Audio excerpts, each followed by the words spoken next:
All right. The more and more information and research and articles you read here in Massachusetts, the more and more disheartening it actually is to be a citizen here. It's really awful because, as you know, there was like an overwhelming amount of people that wanted this audit to happen. The voters wanted this audit. They sent a message to the elected officials.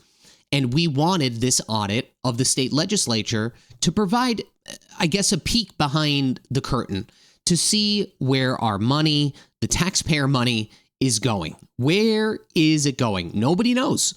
And our auditor, Diana DeZoglio, intended to lead this charge. And I think she still wants to. But the Democratic supermajority, basically, they completely nixed this deal. They completely nixed this audit from happening. And not only did they nix the audit from happening, but the House adopted, let's call them new rules that have completely stalled the audit. And I was reading, his name is Brad Jones. He's the Republican minority leader. He basically tried to push through amendments that would let this audit happen. Because again, 72+% of the voters asked for the audit. But now it's shot down. And on top of that, they even blocked the proposal to just ask the Supreme Judicial Court if the audit was constitutional. So not only did they shut the door, they basically deadbolted that door, and any keys that they had, they just threw them in the Charles River. That's basically what happened here. It's unbelievable. Now, here's the deal, okay?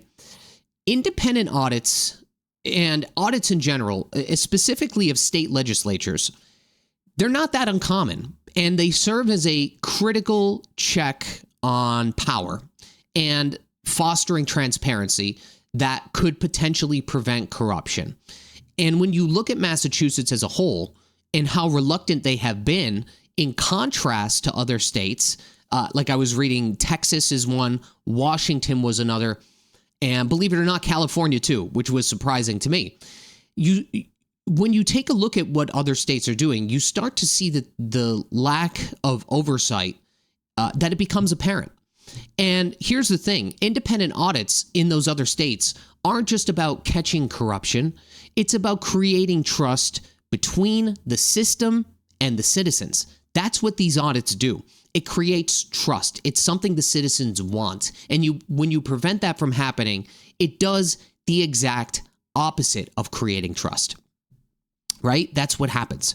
So I'm really not sure whether it's some levels of like arrogance or if it's the fear of the exposure or if they genuinely believe they are above all of this and this doesn't matter, even though we want it.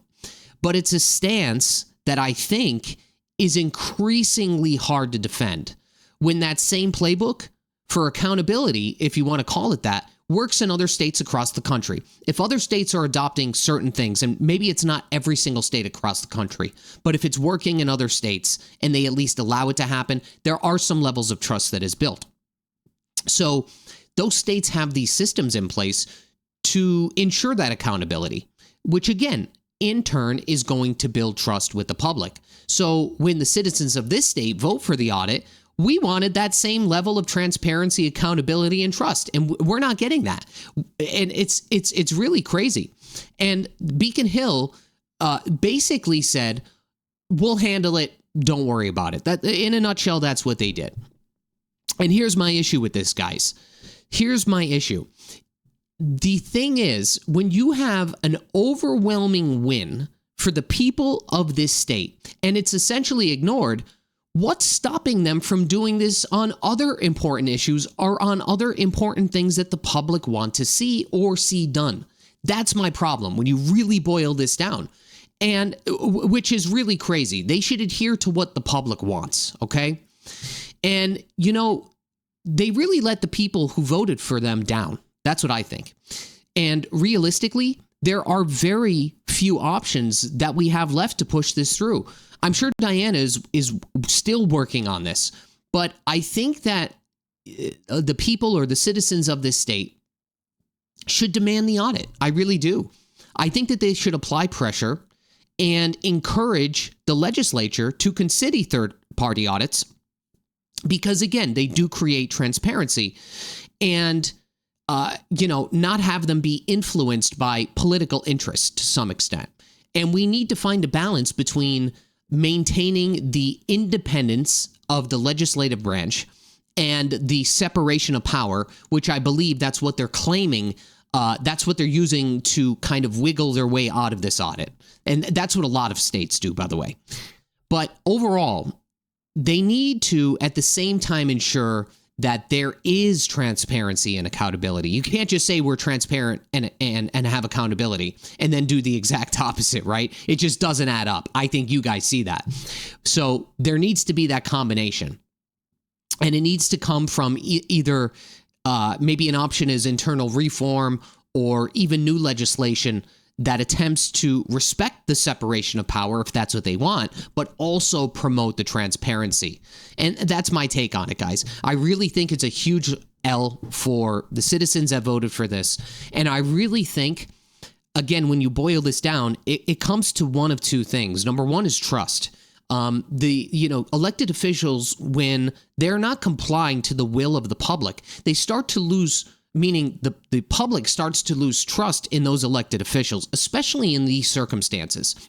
And again, you could toss around separation of power all you want, so on and so forth, and, try to figure out other loopholes to wiggle your way out of something that the public wants. But the fact of the matter is this: if the public wants something done, and it's the overwhelming majority of the public that wants it done, you are losing the trust of the public, period, hands down. That is what's happening.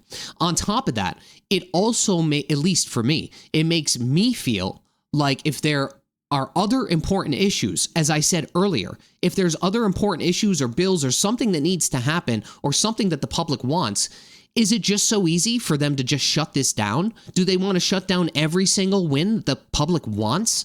I mean, why would they vote for this? Why would the public want to vote for this? Why would the public want to vote for officials that don't want to build trust with the public? Why would the citizens of this state want to vote for these elected officials that don't want to comply with the needs that the public actually wants and to get things done? It's unbelievable to me. And it's really disheartening. It really and truly is.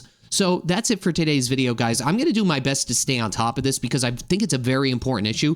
And it also exposes this, let's say, these lawmakers. This is some levels of exposure or compromise for them. And I don't know if they see that or not, but I see right through it. So that's it for today's video. I'll see you on the next one. Bye-bye.